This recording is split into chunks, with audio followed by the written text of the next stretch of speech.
Coach Fizz, if you were the king of all things, there was no 50-20-25 split. It was just about David Fizdale's choices.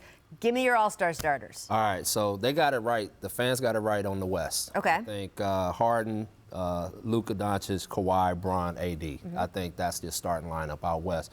But I agree with you. Jimmy Butler is a starter in the East All-Star game. He's listed at the wrong position.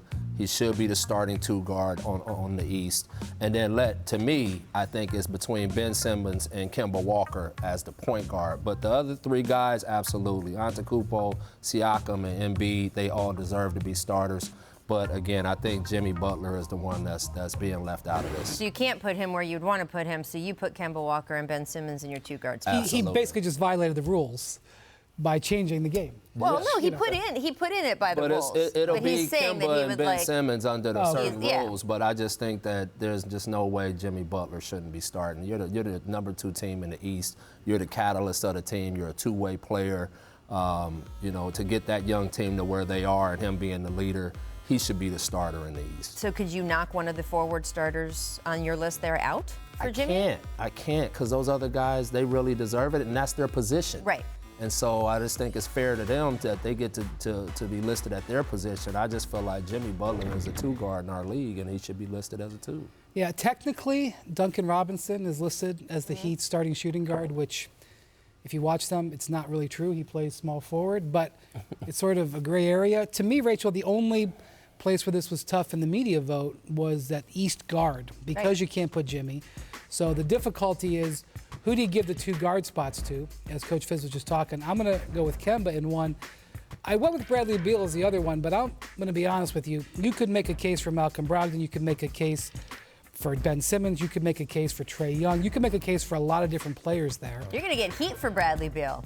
You know what people are going to say to you. He didn't play enough games. On a winning team. He doesn't play enough games. Well, anybody who wants to bring Ben Simmons to me, I'm not going to argue with them. Say, okay, it's fine. You can go with Ben Simmons. I went with Bradley Beal because he's averaging the highest amount of points and assists in his career, and he's having a great season. And I think he's shown good leadership. Now, he expressed a little bit of frustration over the weekend about the Wizards situation after I made my vote, but I felt that he's shown good leadership this with is that why team. you need to be like me and vote at 11:58 p.m. Yes, she boards the plane right as the door is closing. It's extremely annoying.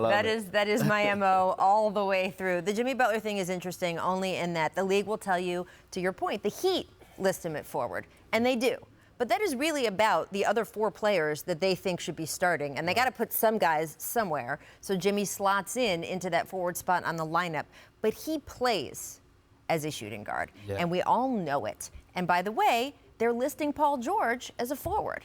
And the Clippers, there's a slip. The Clippers don't do that. Right. So you can't sit here and say, well, the Heat are listing him as a forward. We can't list him as a guard when they've got Paul George not in the position. Ben Simmons and LeBron essentially play the same way. LeBron's listed as a forward. I mean, when David was in Miami and I was covering the Heat, Spo used to call positionless basketball. That's what it is. 1 through 5. That's right? 1 through 5. And a lot of times you're looking at LeBron now, he's at an all-time high in touches, and it's because he plays point guard. Yes. And right now he's listed as a forward in this whole deal. Sticking to those kinds of positions, I just think that guys should be available at multiple spots. Our league is not a position league anymore. I don't care how you slice it. You got 7-footers bringing the ball up the court now. And it's just, you can't just label a guy and put a guy in the box like you used to. I mean, this kid, Luka Doncic, he's a point guard. I don't care how you slice it. Right, and he's listed as point guard, but his size in previous eras of the NBA, he would be a forward. No doubt about it. Look, I think All-NBA needs to change as well. When you're talking about stuff like this, where we want the 10 best guys on the court to start. And that opening shot, you just want that playground fantasy of all these guys playing together. It should be the 10 biggest stars. That's who it should be. And again, all-star stars. Later in the year, we'll do who has the technically best statistics and analytics and all the things that we do. This is about razzle-dazzle, because that is a huge part of what makes the NBA popular. Absolutely. Is stars. We should be celebrating those guys at this time of year.